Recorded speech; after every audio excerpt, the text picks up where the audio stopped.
Hey guys, so for my essay a while back, I'm doing this a little late.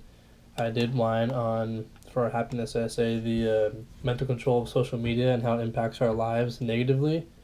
I did a little viewpoint on both, on how it impacts our lives positively and negatively, and I got a lot of negative. Not surprising. Now it's been a few years since social media has come out, and we can see a lot. I wouldn't say long term. It's only been about 10 years, but semi long term effects of it. Most of the research that I did was on how it affects us happiness wise and also how it affects our productivity as people.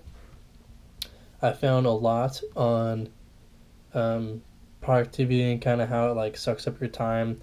These are all online. I found a good article on the Huffington Post about how your phone can keep you awake at night for long periods of time because of the light emitted by your phone on its brightness. Kind of the light it sends stimulates your brain and keeps you awake longer. After that, I kind of figured that's why Apple put out the whole night mode where it kind of dims your phone, making like a yellowish light. It's for that reason.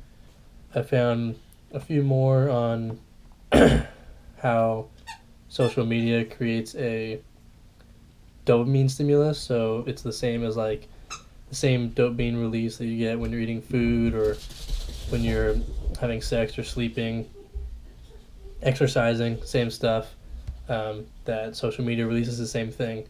So when you use your phone, or let's say you get a like on Twitter or Instagram or a follow, that it releases that same dopamine. You can get addicted to that actually, and it kind of creates a behavioral trigger. So it kind of keeps you coming at it because your brain wants more of that dopamine, so you keep going back at your phone to look for more likes or retweets, whatever it is, and it create kind of an addiction.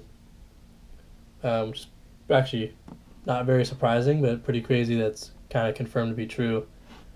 Um, I found a few more on how it can just kind of like more obvious stuff. How social media can be contributed to bullying and cyberbullying, which can obviously affect your mental health. There's a strange one that I found actually by I found like an online medical pamphlet, and it was talking about something called like the Facebook depression, and it's an actual like thing kind of discovered that the more you use Facebook, the more depressed you can get, or the more susceptible to depression you can be. They're not really sure why. They're thinking maybe it's related to the dopamine trigger and like lack of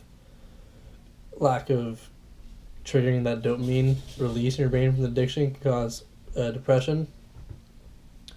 Um, a lot of them were pretty similar to that.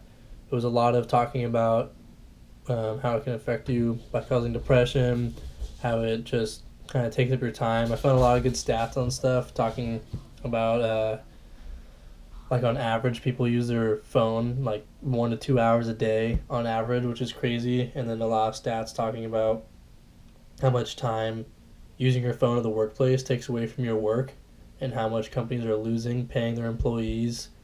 Like if you were to cut out all the time your employees used on their phone or on whatever Facebook on their computer, it contributes to like millions of dollars every year for companies just out of like paying people and they're on their phones instead of working, which is pretty crazy to see how much money can be lost because of it, because people are wasting their time. And I see that every day at my work. I see tons of coworkers that are just glued to their phone, not working, not really paying attention. You probably see it with your friends while you're out in public. I see that too. I'm out with friends, they're glued to their phone. I see other people glued to their phone in public, and that lack of communication because people are just so focused on their phones.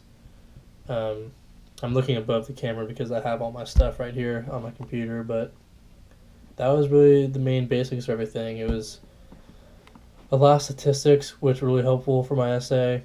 A lot of good opinions on why people stick to their phones because it's easy. Um, Technology makes things easier and kind of like makes people lazy because of that. Um, yeah, just mostly a lot of numbers and a lot of medical opinions and a lot of not official but just people's opinions writing articles that really helped. And that was it. I was able to get a 9-page essay out of all that with all the help of it. So it was pretty good. It was definitely a really good essay to write. the research was definitely very helpful. Stuff I can use in the future and just good stuff to keep in mind. That's about it. Thanks, guys.